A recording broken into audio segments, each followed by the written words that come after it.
قال المؤلف رحمه الله تعالى ونفعنا الله بعلومهم ربي زدنا علما نافعا وارزقنا فهما واسعا وعملا متقبلا برحمتك يا ارحم الراحمين.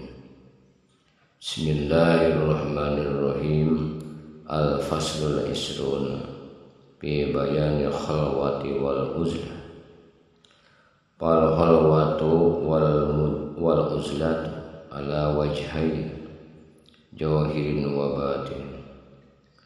فالخلوة الظاهرة عزل نفسه وحبس بدنه عن الناس لئلا يؤذي الناس بأخلاقه الذميمة وبترك النفس مألوفاتها وحبس حواسها الظاهرة لفتح الحواس الباطنة بنية الإخلاص والموت والإرادة ودخول القول ويكون نيته في ذلك رضا الله تعالى ودفع شر نفسه على المسلمين كما قال رسول الله صلى الله عليه وسلم: المسلم من سلم المسلمون من لسانه ويده وكف لسانه أما لا يعنيه كما قال رسول الله صلى الله عليه وسلم: سلامة الإنسان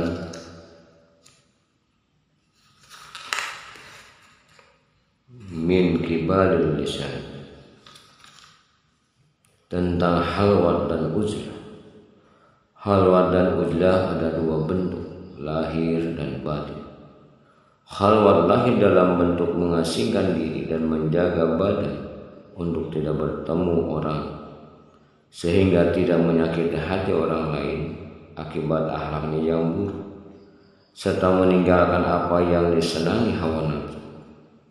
Lalu menjaga panca indera untuk membuka kepekaan batin dengan niat yang ikhlas. Lalu dengan menjalani kematian sesuai kehendak Allah Subhanahu wa taala dan memasuki alam kubur dengan niat menggapai ridha Allah Subhanahu wa taala. Lalu melindungi kaum muslimin dari kejahatan dirinya sesuai sabda Rasulullah SAW, muslim yang sejati adalah yang menjaga kaum muslimin dari bahaya lisan dan tangannya. Lalu menjaga lisan dari kata-kata yang tidak berguna sesuai sabda Nabi sallallahu alaihi wasallam, keselamatan seseorang bergantung pada lidahnya.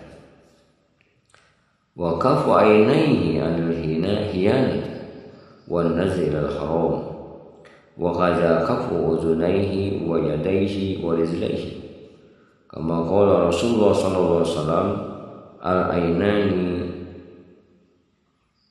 tajniyan wa yasulu min kulli zinan min hadhihi al-a'dha sahsun qabihun fi suratil habisan yakumu ma'ahu yawmal qiyamah wa yashhadu alaihi indallahi ta'ala wa yahudu sahibahu fa yu'azzibahu bin nar fa yataba minhu wa habasha nafsahu kama qala Allah ta'ala wa nahan nafsa 'anil hawa fa innal jannata hiyal ma'wa.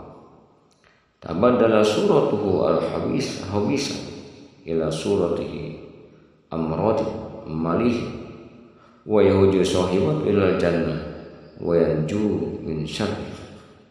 Fakana al-khalwatu hisnatahu min al-ma'asi wa yabqa amaluhu shalih wa yakunu muhsinan kama qala: paman kana yarju liqa rabbih falyamal amalan sholihan wa la yusyrik bi ibadati rabbih ahad.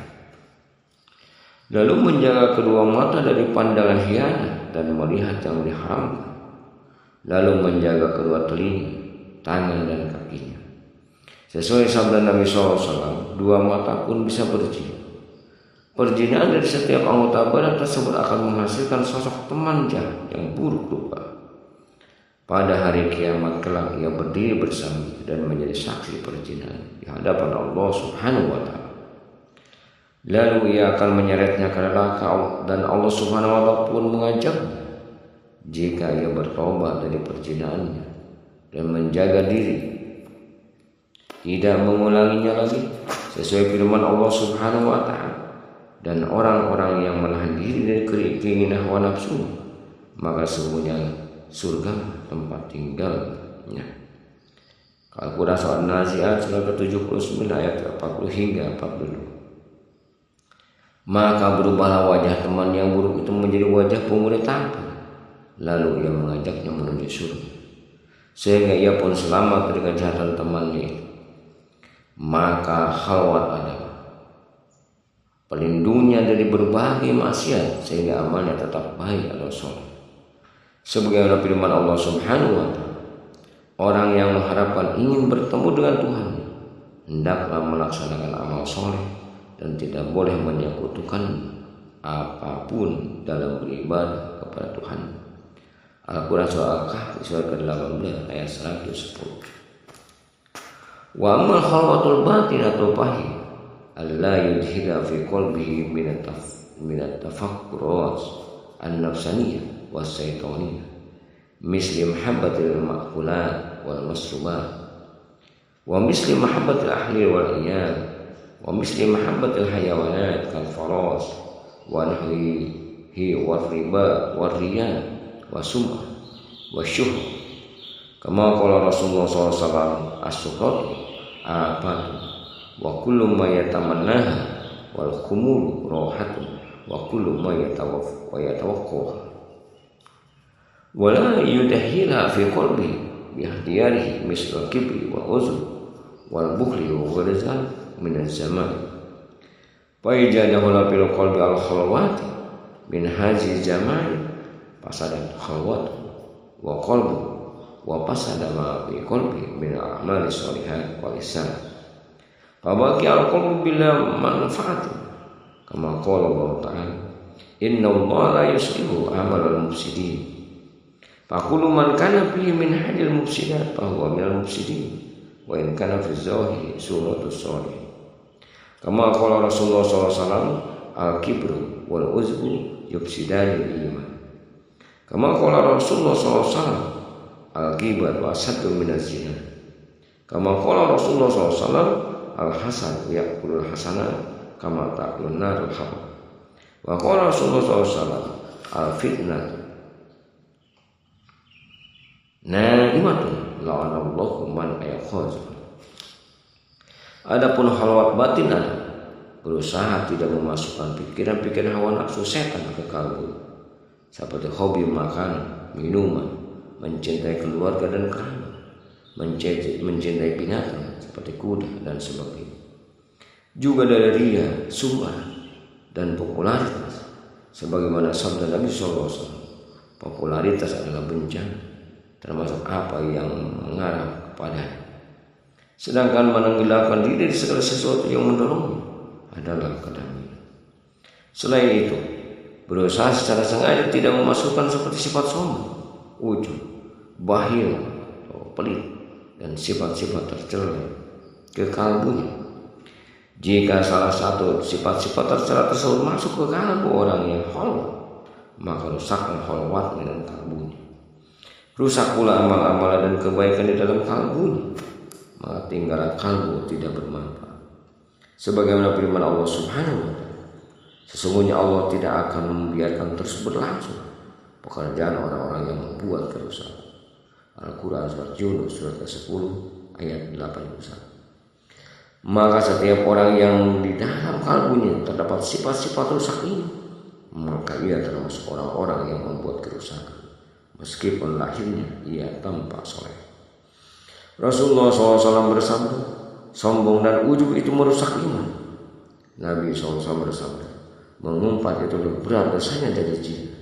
Nabi SAW bersabda, hasud menghanguskan kebaikan seperti api menghanguskan kayu. Nabi SAW bersabda, fitnah itu sifatnya pasif dan Allah melaknat orang-orang yang mengaktifkannya. Wa qala Rasulullah SAW al-bahilu la yadkhulul jannah walau kana abil wa zahid.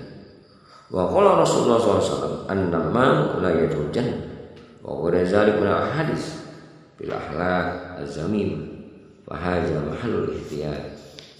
Wal maqsudu awwal min at-tasawwufat tasfiyatul qalb wa qal'u hawa nafsi min asliha bil khalwati war riyad was sumti wa mulazamati zikri bil iradah wal mahabbati wal ikhlas wat taubah wal i'tiqad as-sahih as-sunnah taban ala asyari salaf sulahal min as-sahabati wat tabi'in min al-masyayikh wal ulama al-amilin. Fa idza jalasa al-mu'minu muwahhid bil khalwah bit taubat wa tarki ma haji syara'i al-mazkur khalasallahu amalahu wa nawwarallahu qalbu wa layyana zildah wa tahara lisan wa jama'a hawasahu min az-zahiri wal batin wa rafa'a amalu ila hadratin wa syami'a du'a'ahu kama yaqul. Yang pasif dan Allah melaknat orang-orang yang mengaktifkannya. Nabi SAW bersabda, orang bakhil tidak masuk surga meskipun ahli ibadah dan zuhud. Nabi SAW bersabda, orang yang suka mengadu domba tidak masuk surga. Masih banyak hadis lain yang mencela akhlak buruk dan penjabarannya ini. Bagian dari upaya agar hati.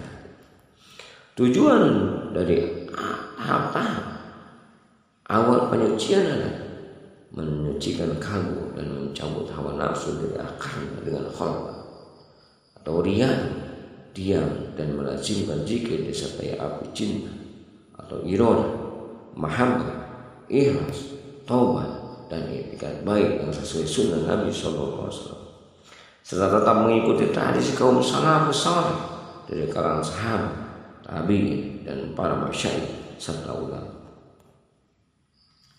Jika seorang mukmin ahli tauhid atau sufi duduk dalam khalwat dengan taubat dan talqin beserta syarat-syarat tersebut di atas, maka Allah Subhanahu wa taala akan menurunkan amalnya.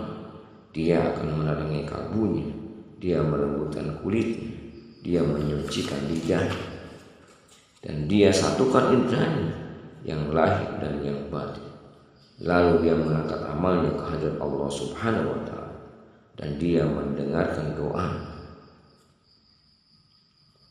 Kama yaqul sami Allahu liman hamid ay qabila Allah da'watahu wa sana'ahu wa tadarru'ahu wa nala 'aridu lil 'abdi min al-qurba wa darajat. Kama qala Allah ta'ala ilaihi yashhadul kalimu tayyib wal 'amalu shalih yarfa'u. Wal muradu min al-kalimat tayyib ay yahfazu lisanahu min al-lafziyat ba'da kauni alatul zikrillah ta'ala wa tauhidihi kama qala Allah ta'ala qad aflahal mu'minun allazina hum fi salatihim khashi'un wallazina hum 'anil lagwi mu'ridun. Fa yarfa'u Allahu al-ilma wal 'amal wal 'amila ila qurbatihi wa rahmatihi wa darajatihi bil maghfirati wa ridwan. Wa idza hasalat lil khulwat hadhil maqamat kana qalbuhu kal bahri la yatawajjahu bi iza'in kama qala Rasulullah SAW kun bahran la yatawajjah. Seperti ucapannya sami Allah liman hamid, Allah Subhanahu wa taala Maha mendengar orang-orang yang memuji. Maksudnya Allah Subhanahu wa taala menerima doanya, pujian serta kerendahan hati. Lalu Allah Subhanahu wa taala akan menganugerahkan pada hambanya itu balasan berupa al-qurbah dan surga. Sebagaimana firman Allah Subhanahu wa taala, kepadanya lah akan naik perkataan-perkataan yang baik dan amal kebajikan. Dia akan mengangkat. Al-Quran surat Fatih surat ke-35 ayat 10. Maksudnya al-kalim at-thayyib, perkataan-perkataan yang baik adalah menjaga lidah dari perkataan yang sia-sia. Setelah sebelumnya lidah menjadi sasaran zikir dan menauhidkan, sebagaimana firman Allah Subhanahu wa taala, sesungguhnya beruntunglah orang-orang yang beriman, yaitu orang-orang yang khusyuk dalam sholatnya dan orang-orang yang menjauhkan diri dari perbuatan dan perkataan yang tidak benar. Al-Quran Surah Al-Mu'min surat ke-23 ayat 1 hingga 3. Maka Allah Subhanahu wa taala akan mengangkat ilmu amal dan yang mengamalkan menuju al-qurbah, menuju rahmatnya dan menuju surganya dengan ampunan dan ridhonya. Jika makom-makom rohani diperoleh seseorang yang berkhawat, maka kalbunya akan seluas laut yang tidak berubah oleh sikap buruk manusia kepadanya. Sebagaimana sabda Nabi sallallahu alaihi wasallam, jadilah kamu seperti laut yang tidak berubah. Fatamutu al-barayatun nafsaniyah bihi kama khuriqa fir'aun wa aluhu fil bahri wa lam yafsulil bahru summa takunu safinatu syariah salimatun zariyatun alaihi wa yakunu ruhu qudsihi qawasan ila qarihi fayasiru dadil haqiqah wa yahruju min al-lu'lu'il ma'rifah wa marjan al-ta'if al-maqnunah kama qala Allah ta'ala yahruju minhum al-lu'lu'i wal marjan lianna hajal bahru hasala liman jama bahra zahir wal batin wala yamkusu ba'dahu al-fasad fil qalbi wa takunu taubatu nasiyah lahu wa malu nafi'ah wala yamilu ila manahi qasdan wa yakunu sahwu wan nisyan ma'fuwan an bil istighfar wan nada wal yakin insyaallah ta'ala. Saat itu kebiasaan hawa nafsu padam tenggelam di dalam laut seperti tenggelamnya Fir'aun dan anak buahnya tanpa merusak laut sedikit pun. Di atas laut itu kapal syariah pun berlayar dengan selamat dan Roh Qudsi akan menyelam hingga ke dasarnya hingga sampai ke negeri hakikat dan mengeluarkan permata mutiara ma'rifat dan berlian latifah yang tersembunyi sebagaimana firman Allah Subhanahu wa taala, dari keduanya keluarlah mutiara dan permata. Al-Quran surah Ar-Rahman surat 55 ayat 22. Karena laut ini diraih oleh orang yang mampu memadukan lautan lahir dan batin, maka setelah ini tidak akan ada kerusakan dalam kalbu. Tobatnya akan menjadi nasihat baginya, ilmunya bermanfaat dan tidak condong pada hal-hal yang dilarang secara sengaja. Sedangkan yang ia lakukan karena lupa dan lalai akan diampuni dengan istighfar, rasa kesal dan keyakinan, insyaallah. Wallahu a'lam bishawab.